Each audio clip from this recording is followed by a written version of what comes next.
So the baby Jesus road trip. What a great adventure. Baby Jesus, I believe, had come to us from a place in a church in the Midwest, a crèche, where this little fiberglass cast baby Jesus with very blonde ringlets and blue eyes left a note in his crèche for his congregation saying that if he was going to be the savior of the world, he would have to see more of it than he could see from a food trough.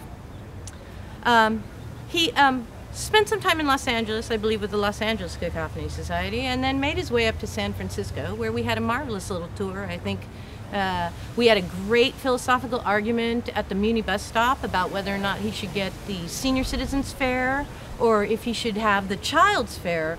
But we didn't really want to discriminate on the basis of age, so we decided to walk. And I think he went to the Eagle Bar for, a little bit of an adventure there, and it came time for him to move on to the Seattle Cacophony Society, which was a great road trip. We got all the way up to Portland, I remember, when I wanted to test a little bit of an altered consciousness and found myself sitting down to a dinner in a Chinese restaurant with a friend, Robert Rogers from Portland, which somehow, I don't really know how it segued into waltzing in the streets, but it did, because I have the pictures to prove it somewhere.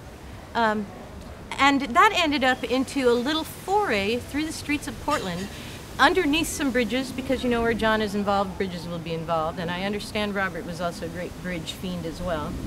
And underneath this bridge, we found a Christmas tree that was surrounded by 4 concentric circles of single shoes.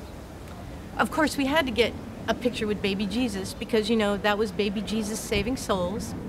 May all go around. And then from the baby Jesus shoe tree, we went on a walk, blindfolded, onto a bridge, which we then proceeded on the ever so wise instruction of some who will remain nameless to push against the suspension cables of the bridge until we actually felt the bridge move, at which point our blindfolds were removed and we discovered that we were 250 feet above a highway.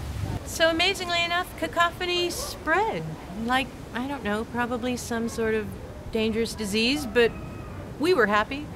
We were happy, and part of the proselytizing process was to take baby Jesus to Seattle and kick off the Seattle Cacophony Society, which we did with a tour that started out, I believe, at Archie McPhee's, where because all babies should have toys, all children need toys.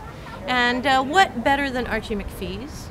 I still fondly remember Joe Fenton holding baby Jesus in his monk's and friar robe as baby Jesus stares down into the face of a skeleton in the Archie McPhee store. It was really baby Jesus contemplating the eternal. What else could there be except to depart for the tiki lounge